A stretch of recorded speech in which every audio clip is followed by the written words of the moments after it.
ইটবালুর এই ঘরটা শুধু একটা বাড়ি না, এখানে জড়িয়ে আছে অসংখ্য দোয়া, পরিশ্রম, কান্না আর স্বপ্ন পূরণের গল্প।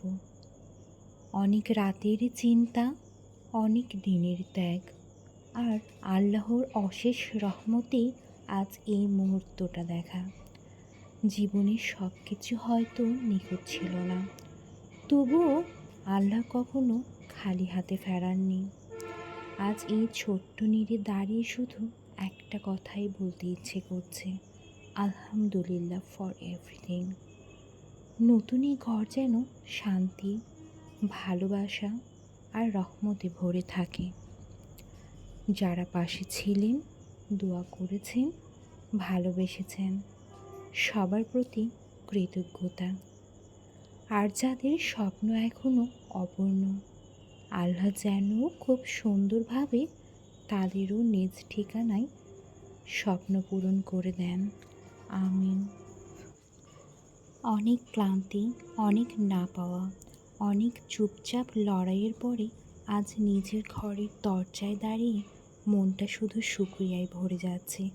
আলহামদুলিল্লাহ। এই অনুভূতি ভাষায় প্রকাশ করার মতো না।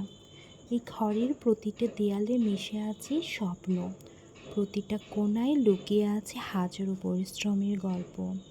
হয়তো পথটা সহজ ছিল না, তবু আল্লাহর প্রতিটা কঠিন সময়ের পরে সুন্দর কিছু উপহার দিয়েছেন।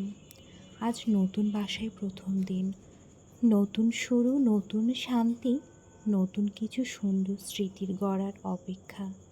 দোয়া করবেন এই ঘর যেন সবসময় ভালোবাসা, শান্তি আর বরকতে ভরে থাকে।